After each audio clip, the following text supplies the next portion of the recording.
Today we will be looking at material mapping, which is the process of adding roughness and metallic information to all of our materials per texture pixel. We're going to add shiny metallic nails to these. Let's make a diagram of material channels that we have. A albedo texture.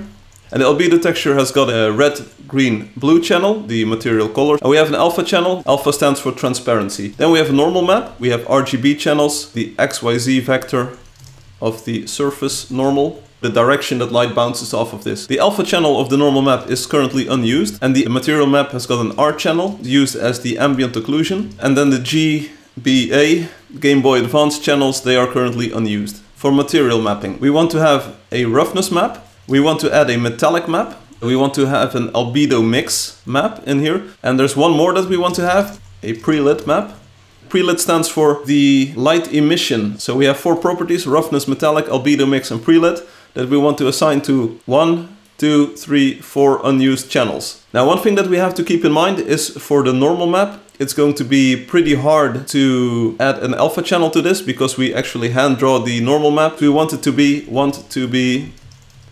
255. So a normal map looks like this. It has a RGB component for the directional surface vector, and it doesn't have an alpha component to it. The material map is going to be a little bit easier because we are going to have to combine multiple textures here already. So this is going to be a composite file. Almost every texture we already have is going to use this roughness map. So we definitely want that to be in one of the more often used channels. So RGB are the simplest to influence. So let's say this is going to be roughness. Then we have a B channel and an alpha channel like this. We're going to use everything, so let's use metallic on the B channel here, on the blue channel of the material map.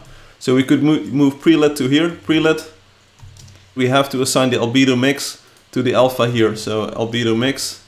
Does this make sense? Maybe we move the ambient occlusion to this channel, because we can draw roughness, we can draw metallicness, but the ambient occlusion comes from pixplant. Roughness is going to be relative, so that's going to be relative -0 to plus 1.0. Metallic, I think it's the same deal. We have metallic textures that need to be less metallic, and we have non-metallic textures that need to be more metallic. We're going to use the same system for this. Albedo mix is going to be absolute, 0 to plus 1.0. So this is going to be the red channel, green channel, blue channel, and then the ambient occlusion is absolute. It ranges from 0.0 to plus 1.0.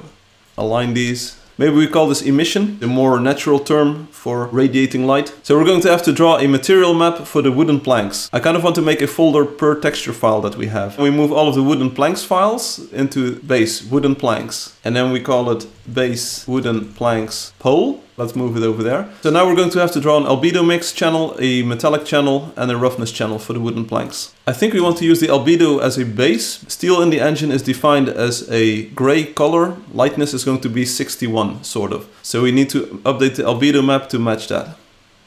Let's select all of the nails, go into hue, saturation, brightness, and then we have to set this to 61. Otherwise the nails are going to be a bit too bright. Back to our material map. The nails, we're going to set the albedo mix to 255 because we want these to take over the color from the texture. So we go back to RGB mode for this. 255. We want them to be metallic, so the green channel is going to be 255. Let's go. And then we have the roughness. Now we have to compare roughness of steel and wood, because wood is our base material. The steel is what we're going to override here. Steel is 0.15 and wood, base wood is 0.75 and painted wood is 0.3. Minus 15 plus half times 255. There we go. Our value is going to be 89. So we end up with this very weird looking yellow color. Check out the material map for the nails. We have on the red channel albedo mix, and that's going to be 255. So we're going to copy the color from the albedo texture instead of multiplying for the nails, because we want them to look gray, steelish. The green channel, metallicness, is going to be plus 1.0. So that's 255 on the green channel over here. That's good. And then we have roughness. And the roughness is going to be a little bit lower than the wood that they're hammered into. And that kind of encodes to the value 89. We can check this because maybe I'm off with my math. Let's open up numbers. This is the value. Want it to be formula. We want this to be 0. We want this to be 127.5 sort of. We want this to be 255. these are going to be in between. So this is going to be sort of like 64 and this is going to be sort of 192. Our formula, we're going to take 1, then we add the value that we want to encode times 255. Boom, check it out. Nope.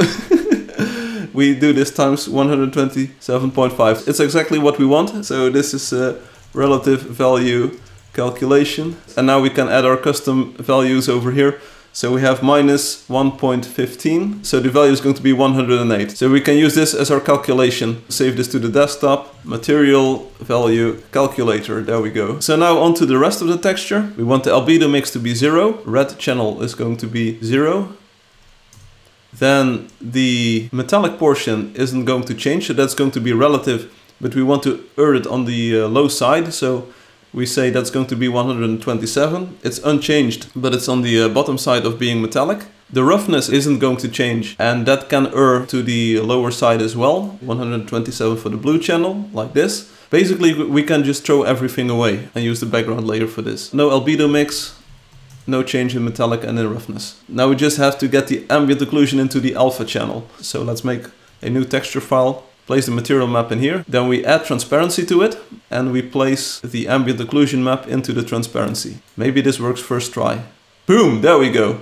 So we now have a new material map for the wooden pole, the top side of it, and the full block. So let's open up the fragment shader, use material mapping if available. So if we are texturing and if we have texture coordinates for this material, we get the shading for the material map coordinates. And we already multiplied the occlusion by the X channel, but that's actually not correct. The ambient occlusion is now on the alpha channel of the material map. So instead of using the X here, we're going to say alpha. And then we have the other channels, so the albedo mix is on the R channel. We're going to say the albedo value is going to be a mix of the current albedo to the linear representation of the local texture color.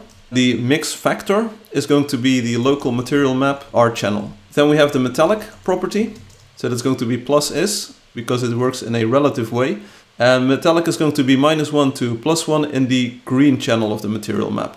Local material map dot G. Roughness is going to be modified by the local material map blue channel.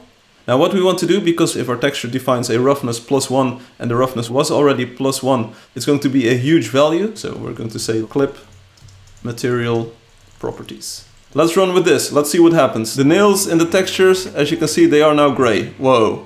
There's a bit of a problem going on with some of the shading on the wood itself. So the problem with this is that if pixels are transparent in the original PNG file, we apply this matte process. So basically we want to remove matting at all. I think we can just remove all of this code. There we go, boom, it's gone. We need to load the PNG file without having to matte it.